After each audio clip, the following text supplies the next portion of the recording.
বিএনপির স্বনির্ভর বিশ্ব সম্পাদক নীলুফার চৌধুরী মনি তিনি বলেছেন যে তিনি জানতে চেয়েছেন যে স্নাইপার রাইফেল ব্যবহার হয়েছে জুলাই আন্দোলনের সময়, সেই স্নাইপার রাইফেল কারা ব্যবহার করেছে এবং তারা গ্রেফতার হয়নি। আমরাও আপনার কাছে জানতে চাই যে স্নাইপারের ব্যবহার নিয়ে মোটামুটি প্রতিষ্ঠিত ব্রিগেডিয়ার সাকাত হোসেনও সেটা বলেছিলেন। সেই স্নাইপার রাইফেল কি দেশে রয়ে গেছে নাকি দেশের বাইরে চলে গেছে? দেশে থেকে থাকলে কাদের কাছে আছে? কেউ কেন এখন পর্যন্ত অ্যারেস্ট হলো না? এই বিষয়গুলো নিয়ে আপনার কাছ থেকে আমরা আজকে আলোচনা শুনতে চাই মেজর আখতারুজ্জামান রঞ্জন। ধন্যবাদ পুনিয়া, তোমাকে আসসালামু আলাইকুম। তোমার মাধ্যমে তোমার দর্শক শ্রোতাদেরকে অনেক অনেক শুভেচ্ছা। আসসালামু আলাইকুম সবাইকে। আশা করি যে যেখানে আছেন ভালো থাকবেন, সুখে থাকবেন এবং নিরাপদ থাকার চেষ্টা করবেন। আমাদের সরকার প্রধানও বলছে আমাদের সবাইকে নিরাপদে রাখার উনি চেষ্টা করবেন, এটা ওনার টপ প্রায়োরিটি সম্প্রতি উনি বলেছেন। প্রথমত বলি, বিষয়টা তুমি যে লিখেছো, তারেক রহমান সরকার ফেলতে $1 মিলিয়ন প্রজেক্ট দেশি বিদেশি ষড়যন্ত্র, এটা তো আমার উক্তি না ভাই, এটা তোমার বিষয়বস্তু। আমার তো এরকম কোনো উক্তি আমি কোথাও করি নাই। প্রথমে বলছি এটা আমার উক্তি না, তবে আমি শুনেছি, তোমার মতো আমিও শুনেছি, তোমার বক্তব্যের সঙ্গে আমি একমত। তুমি যে বক্তব্য দিয়েছো তো উক্তিটা আমার নয়, এটা বাংলাদেশের চাউর হয়েছে। এখন মানুষ বলা বলি করতেছে, বিভিন্ন জায়গায় মানুষ বলতেছে জিনিসগুলা, আলোচনার মধ্যে আছে। অনেকে বলে আজকাল তো বাংলাদেশে যা রটে তাই বটে, তাই ঘটে, এরকম একটা কাজ বাংলাদেশের মধ্যে অনেকের মধ্যে তোমার প্রচলিত আছে।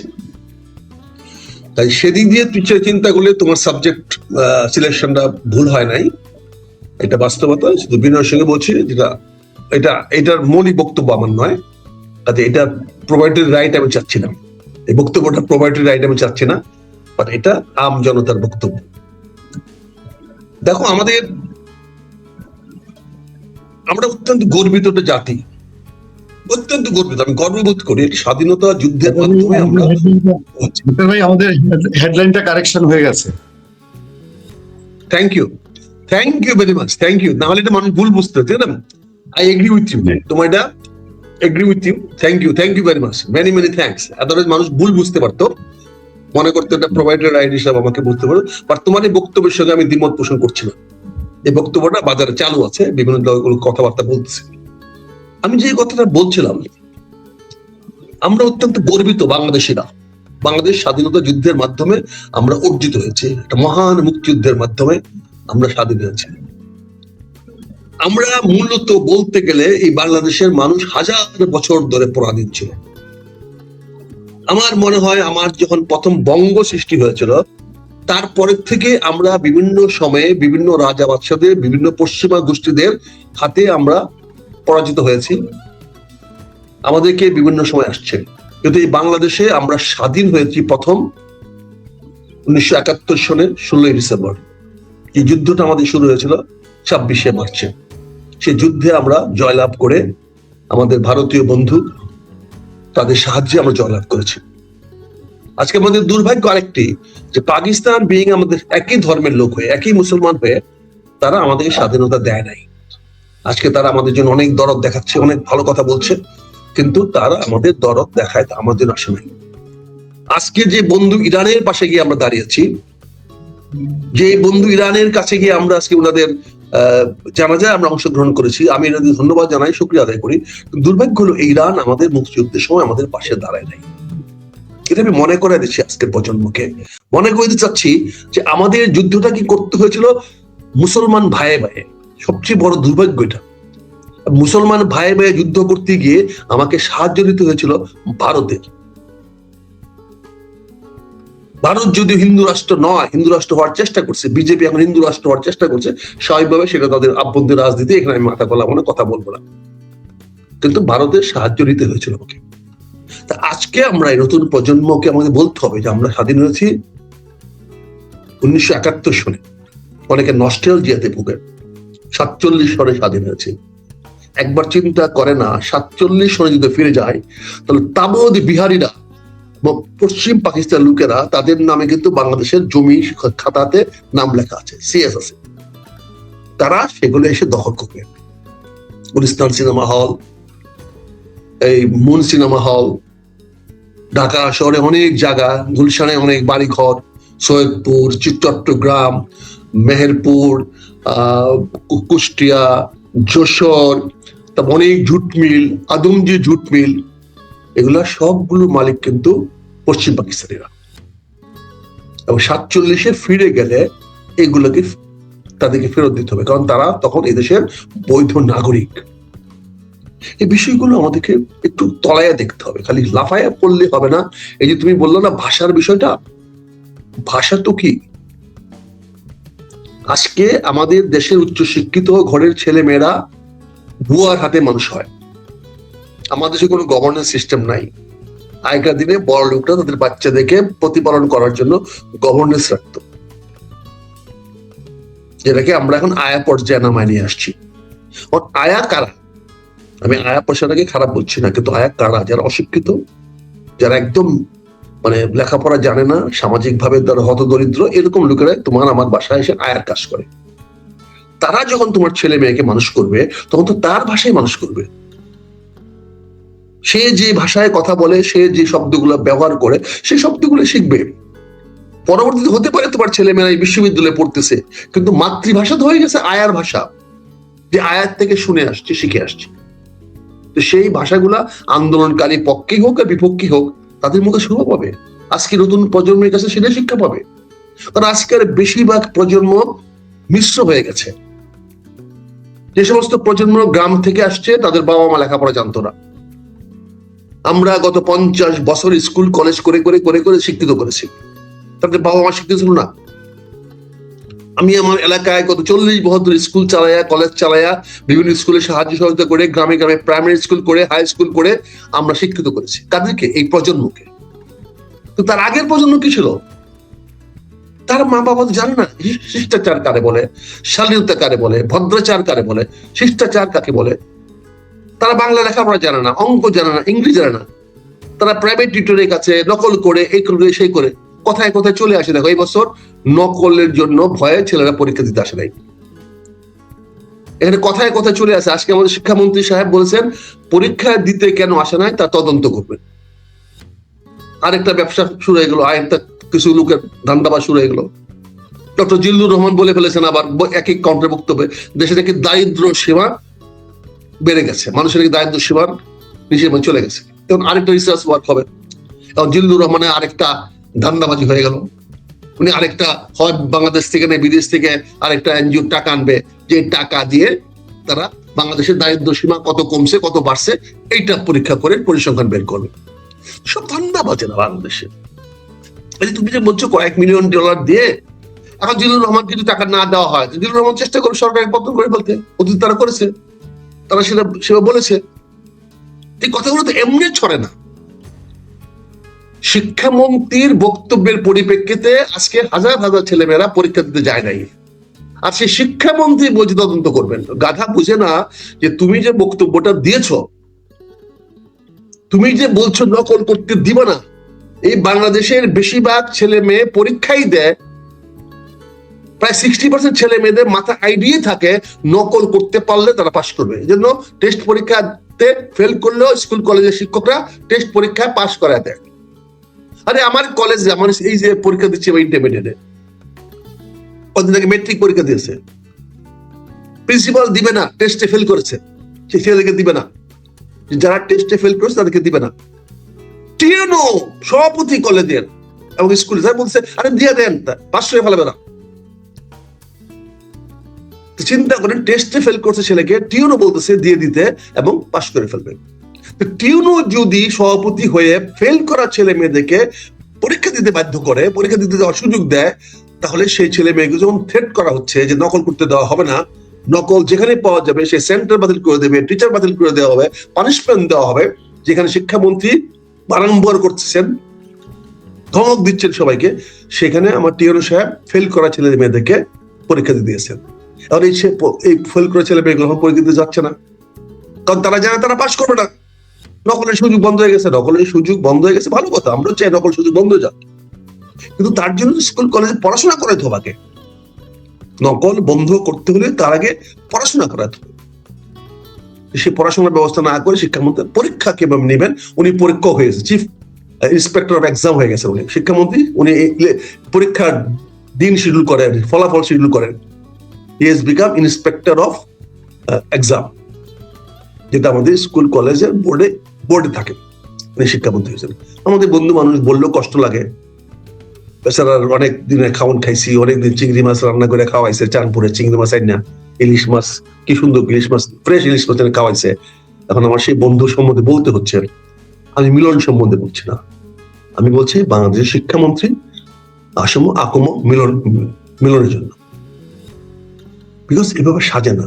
আর জিল্লুর রহমান সাহেব কি বললো সঙ্গে সঙ্গে, যে দেশের দারিদ্র সীমা কমে গেছে বলে, দারিদ্র সীমা বেড়ে গেছে বলে এই ছেলেগুলা পরীক্ষা দিতে পারতেছে না, অতএব এখন এই সমীক্ষা করো। এই জন্য তো বলছি সরকারকে, তোমার যেটা বলেছে, বা বিভিন্ন ধান্দাবাজ লোক মাঠে নেমে গেছে, বিভিন্ন ধান্দাবাজ লোকেরা বিভিন্ন জায়গায় জায়গায় ধান্দা করার চেষ্টা করছে, একে অন্যকে ব্লেম করছে, একজন একজনকে দায়ী করছে। ফলে কি হবে, একটা ক্যাওয়াস কনফিউশন লেগে যাবে। লেগে গেলে তো স্বাভাবিকভাবেই বাংলাদেশের মানুষ টাকায় তো সবকিছু করে, এই যে রাজনীতিগুলা করা হয়, কর্মীর থেকে নিয়ে নেতা পর্যন্ত সব তো টাকার পিছনে দৌড়ায়। কোন আদর্শ আছে কোন রাজনীতি দলের?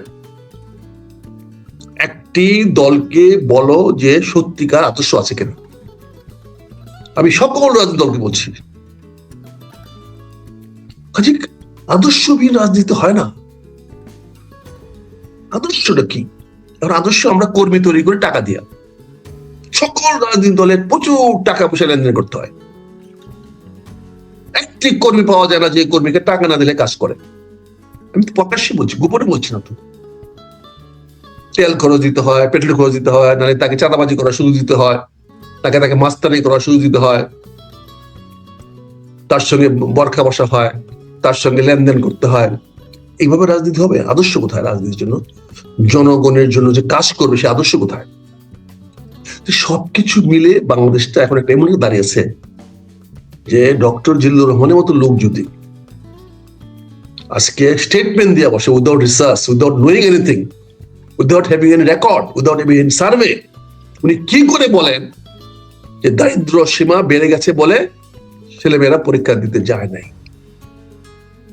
আমার তো মনে তাকে, তার বিরুদ্ধে ব্যবস্থা নেওয়া উচিত। কেন সে মিথ্যাচার করছে? তার ভিত্তি কি? এই বক্তব্য বলার ভিত্তি কি? তার হোসেন জিল্লুর রহমানের ভিত্তি কি?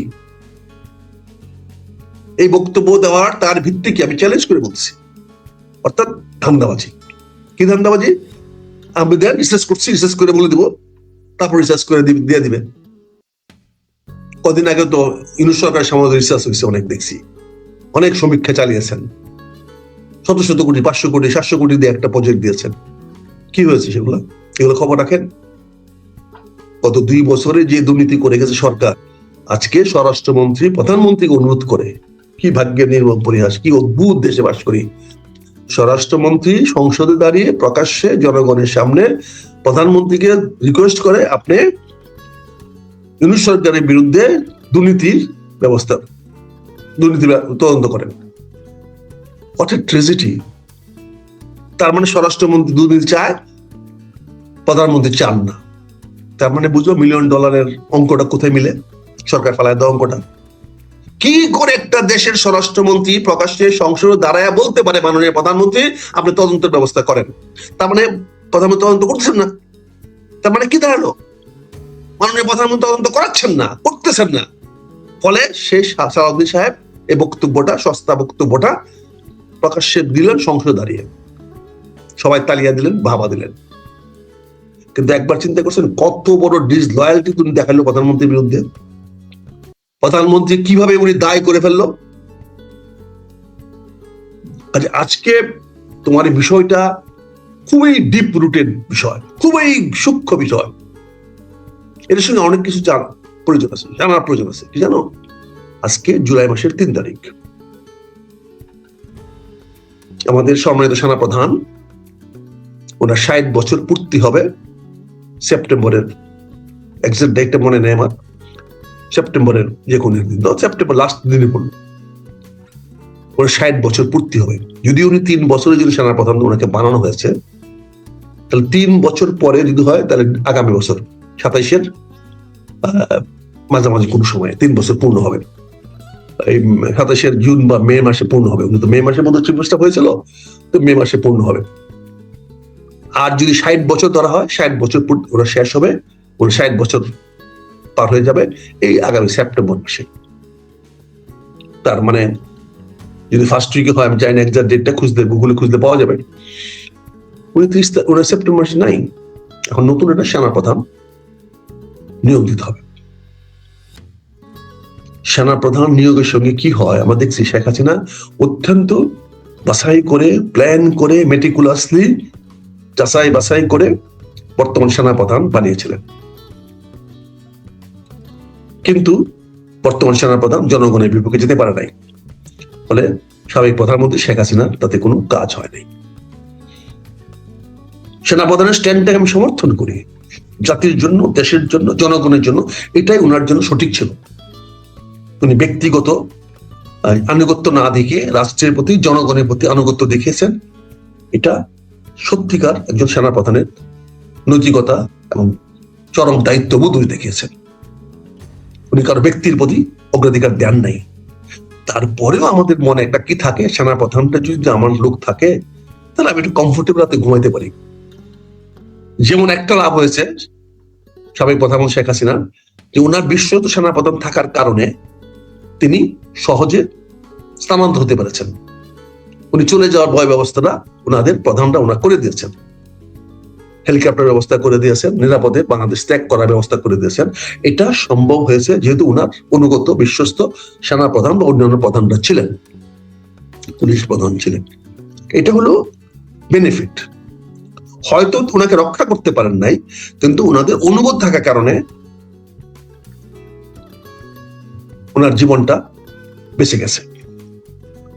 আর আমরা কি দেখেছি, তদবিরে সেনাপ্রধান হইলে পরে, লবিতে সেনাপ্রধান হইলে রাষ্ট্রপ্রধানের জীবন বাঁচে না। আমরা দেখি জেনারেল শফিউল্লাহ ছিল সেনাপ্রধান, কিন্তু বঙ্গবন্ধুর রাষ্ট্রপতি বঙ্গবন্ধুর জীবন বাঁচে নাই। আমরা দেখেছিলাম এরশাদ হোসেন মোহাম্মদ এরশাদ সেনাপ্রধান ছিল, শহীদ রাষ্ট্রপতি জিয়াউর রহমানকে শহীদ হতে হয়েছে, ওনার জীবন বাঁচে নাই। কিন্তু এরশাদের সেনাপ্রধান জেনারেল নুরুদ্দিন, উনি জনগণের প্রতি আস্থাশীল ছিল বলে উনি জেনারেল এরশাদকে সমর্থন করেন নাই, কিন্তু পাশাপাশি ওনার জীবনহানি করেন নাই, বাঁচিয়ে দিয়েছেন। General Nuruddin was the first example যে জনগণের প্রতি সেনাপ্রধান লয়াল হতে হয়, লয়াল হয়। এটা উনি করে গেছিলেন। এবং পরবর্তীতে আরেকজন অফিসার জেনারেল ওয়াকরুজ্জামান সেটা দেখালেন। মাস্কের দিকে দেখেন,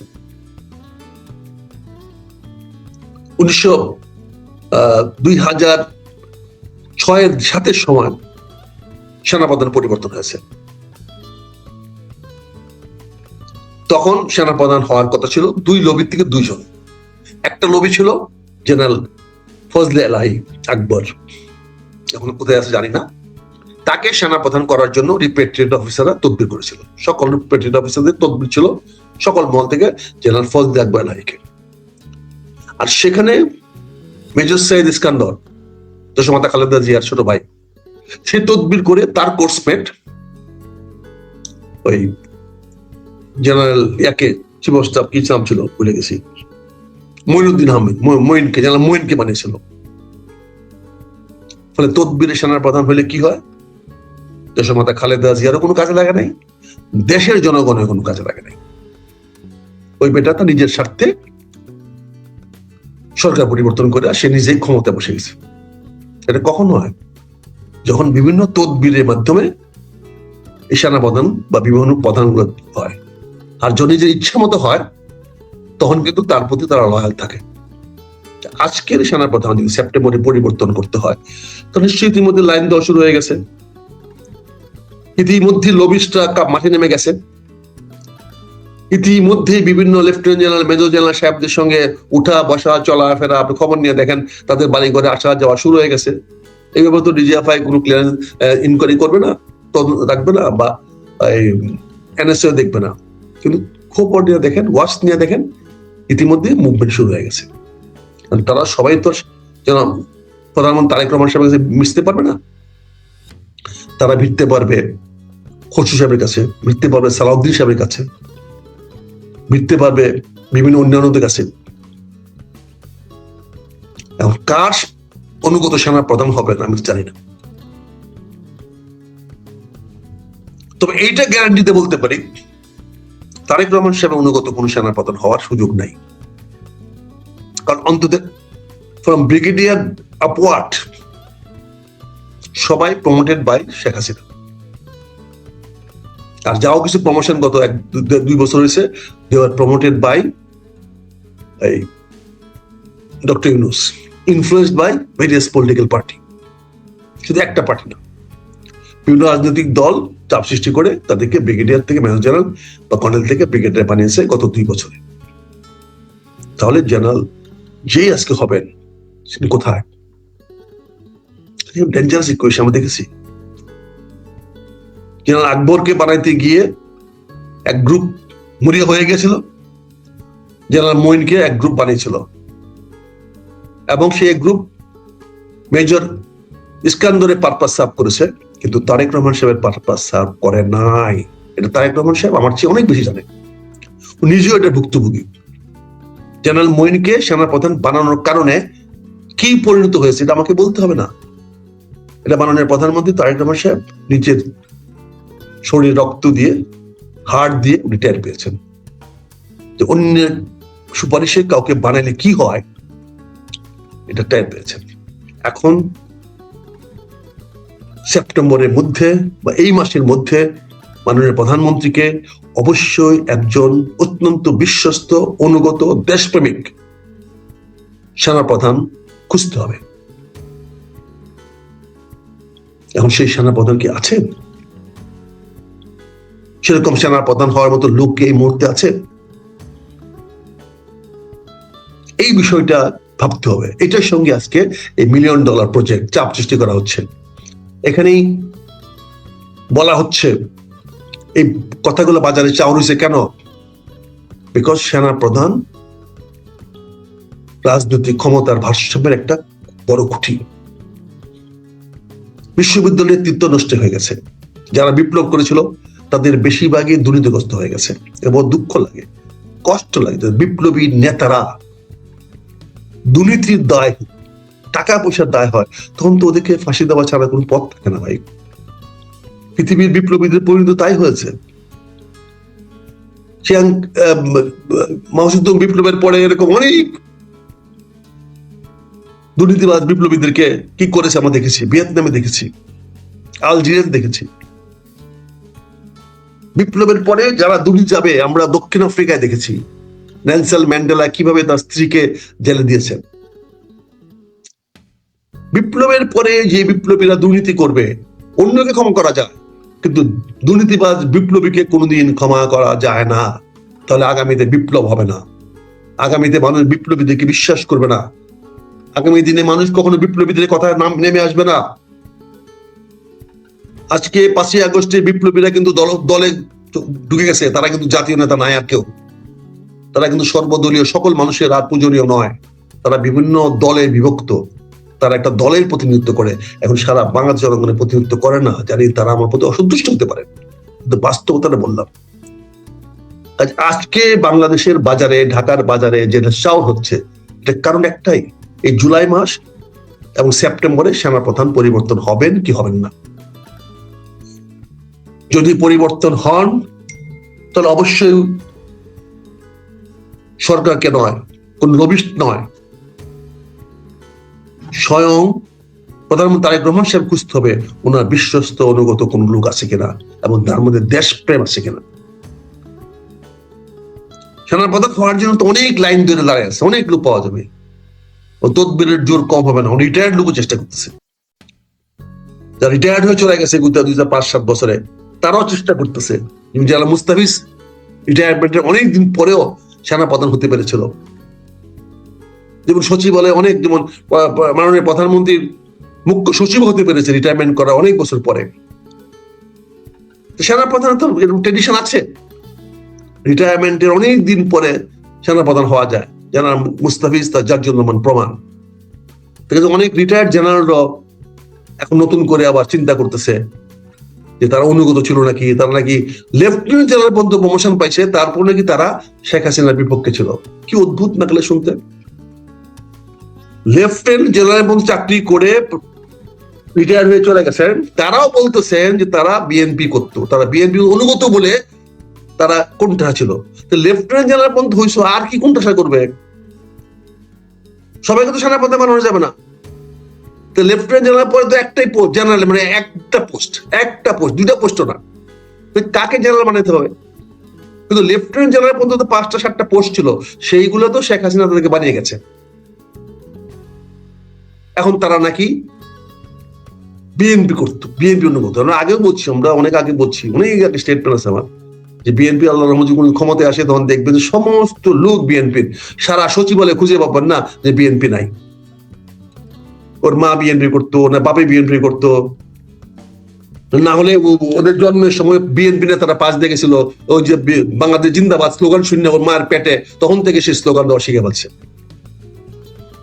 ওদিন শুনতো আওয়ামী লীগ, ওদিন আমরা আওয়ামী লীগ শুনছি না, বাবা যুদ্ধে গেছে, মা পেটে ছিলাম, আমি শুধু জয় বাংলায় শুনছি, এরকম বক্তব্য তো আমরা শুনেছি, অনেকে তো বলেছেন। এরকম বক্তব্য এখন আমরা শুনবো যে মায়ের পেটে থাকতে তারা বিএনপি করতেছে, জন্মতে বাইরে বলছে যে আমি বাংলাদেশ জিন্দাবাদ, জিয়াউর রহমান সাহেবের নাম শুনে আমার স্বপ্ন, আমার বাস্তবতা, এরকম কথা তো স্লোগান শুরু হয়ে গেছে, বিভ্রান্ত শুরু হয়ে গেছে। তারেক রহমান সাহেব সেই বিভ্রান্তের শিকার হয়ে গেছেন ইতিমধ্যে। কাজে তুমি যে বিষয়টা চুজ করেছো, এটা আমার বক্তব্য নয়, আবারও বলছি। তবে বাজারে কথাটা চাউর হচ্ছে, চাউর হওয়ার প্রেক্ষাপটটা হলো যে সেপ্টেম্বর মাসে বর্তমান সেনাপ্রধান, যিনি অত্যন্ত আউটস্ট্যান্ডিং কাজ করেছেন গত 2.5 বছর, তার দক্ষতার কারণে একটা সুষ্ঠু নির্বাচন হয়েছে, তার লয়্যালটির কারণে, জনগণের প্রতি লয়্যালটি, সরকারের প্রতি লয়্যালটি, দেশের প্রতি লয়্যালটি, সবচেয়ে বড় কথা হলো বাংলাদেশের প্রতি তার অকৃত্রিম আনুগত্যের কারণে এই নির্বাচন সম্ভব হয়েছে, বিএনপি ক্ষমতায় সম্ভব হয়েছে, দেশে একটা সুষ্ঠু ধারা রাজনীতির পথ খুলেছে। স্বাভাবিকভাবে ওনাকে রিটায়ারমেন্ট যেতে হবে, আমি বলছি না ওনাকে রেখে দেন, আমি রেখে দেওয়ার পক্ষ নয়, তবে আপনাকে বিকল্প খুঁজতে গিয়ে ভুল করেন না। তো কেবল সময় নেই, আপনার হাতে 2টা অপশন আছে। ইচ্ছে করলে আপনি একটা ছোট্ট একটা অর্ডার দিয়ে বলতে পারেন, ঠিক আছে ওনাকে 3 বছর পর্যন্ত সময় দেওয়া হলো, ওনার এই বয়সটা বাড়ায় দেওয়া হলো। 60 বছর বয়স তো কিছু না, খুব বড় কিছু বিষয় না, অনেকের বাড়তে পারে। এমনিও সবার ডিমান্ড আছে সরকারি কর্মচারীদের বয়স 62 করার, এই সুবাদে সবাই 62 করে দেন, তাহলে এক ঢিলে আপনি অনেকগুলো বাকি মারবেন, অনেক অফিসাররা খুশি হবে, অনেক সচিবরা খুশি হবে, তারা লয়াল হবে, তারা আগামী 2 বছর আপনার জন্য জান প্রাণ দিয়ে কাজ করবে। যে সচিবগুলো আপনি আজকে বানিয়েছেন তাদেরকে 2 বছর চাকরি বাড়িয়ে দেন, 65 বছর চাকরি করে দেন, দেখবেন সচিবরা জান প্রাণ দিয়ে কাজ করবে আপনার জন্য, দে উইল বি লয়াল। কারণ 2 বছর চাকরিটা শুধু আপনার দয়া হচ্ছে, মাননীয় প্রধানমন্ত্রীর দয়াতে এই অফিসারগুলো আরো 2 বছর চাকরি করতে পারছে। সব জুনিয়র অফিসারদের কথা শুনেন না, সব ডিপ্টি সেক্রেটারি যারা আশেপাশে ঘুরে আপনার চামচা গুলা, এদের কথা শুনেন না, এরা তো চাইবো তাড়াতাড়ি সচিব হওয়ার জন্য ওগুলোকে সরায় দাও, তাদের ইমপ্রেশন গুড না, ভালো না।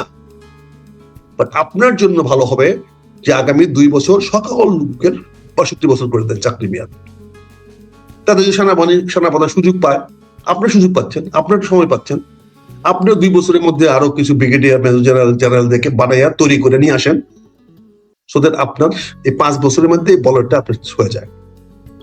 সো 2 বছর পরে আপনার ক্ষমতার মেয়াদ হবে 2.5 বছর, আপনি একটা মন মতো, আপনার ব্যক্তিগত কারণের জন্য, দেশ, রাষ্ট্র, জনগণ জন্য আপনি একজন বিশ্বস্ত, অনুগত, দেশপ্রেমিক সেনাপ্রধান তৈরি করার সুযোগ পাবেন। যেহেতু বর্তমান সেনাপ্রধান পরীক্ষিত হয়েছে, আপনি অন্তত এই মুহূর্তে রিস্কে যাবেন কেন, ঝুঁকিতে যাবেন কেন? কি দরকার ঝুঁকিতে যাওয়ার? সে তো আপনি কাবুল মারতেছে না, সে তো আপনাকে গদিতে বসাইছে, তো why not to give you also some award? He is already consolidated his power among the armed forces, among the officers, among the other ranks, jawans, সবার উপরে উনি আস্থা, বিশ্বস্ত অর্জন করেছেন, সবার উপরে, সবার প্রতি একটা, সবাই ওনার প্রতি অনুগত, বিশ্বস্ত। 2-4টা ফাঁকে কে কি বললো, কিছু ফাজিল তো আছেই, ত্যান করে বলে দিব, দেখছি না কি হয়, আমরা অতীতে অনেক দেখছি, অনেক লোককে দেখছি লাফাইতে। আমরা দেখছি জেনারেল খালেদ হোসেনের মতো লোক লাফাইয়া নিজের জীবনটা কিভাবে ধ্বংস করেছে। আমরা দেখি জেনারেল নাসিম সেনাপ্রধান হইয়া কিভাবে জীবন নষ্ট করেছে। We have seen that. General Nasim আমার একজন অত্যন্ত প্রিয় শ্রদ্ধাভাজন ব্যক্তি, উনি যদি আমাকে বলে আমার বুকটা ছিঁড়ে হৃদয়তে দাও, আমি দিয়ে দিব, তারপরে বলবো হি মেড এ মিস্টেক। কাজেই আপনি আজকের বাজারে চাউল হচ্ছে এই জন্য এই রিমার গুলা ছড়তেছে, দ্রুত ছড়ছে। আরো কিছু ডেঞ্জারাস রিমার ছড়তেছে যেগুলো পুনিয়া হয়তো বলে না। কি পুনিয়া বলবা তুমি? আরো রিমার ছড়তেছে, জনৈক মন্ত্রী, প্রভাবশালী মন্ত্রী, অনেকে বলে ভারত গেসা মন্ত্রী, তিনি চেষ্টা করছেন উনার অনুগত একটা সেনা প্রধান তৈরি করে নিয়ে আসতে, ইস্কান্দার মির্জার মতো, যাতে পরবর্তীতে কোনো কারণে যদি উপরে কিছু পরিবর্তন হয় তাহলে সে সুযোগটা যেন উনি নিতে পারেন। এটাও বাজারে চলতেছে, কানাঘুষা আছে। জনৈক অত্যন্ত প্রভাবশালী মন্ত্রী, যিনি কথায় কথায় প্রধানমন্ত্রীর প্রতিনিধিত্ব করেন, তিনি ইতিমধ্যে নাকি ভারতীয় সঙ্গে আলোচনা করা শুরু করেছেন, কথাবার্তা বলেছেন। এই $1 মিলিয়ন কথাগুলো ওখান থেকে আসতেছে। কি বলো পুনিয়া? এই $1 মিলিয়ন সোর্সটা তো ওখান থেকে আসতেছে, এবং পুনিয়ার সোর্সটা তো ওখান থেকে আসতেছে। তারাও চাচ্ছে যে একটা বিশ্বস্ত সেনা প্রধান থাকলে, অনুগত থাকলে, দরকার পড়লে দেশ না হয় কিছুদিন অন্যভাবে চলবে।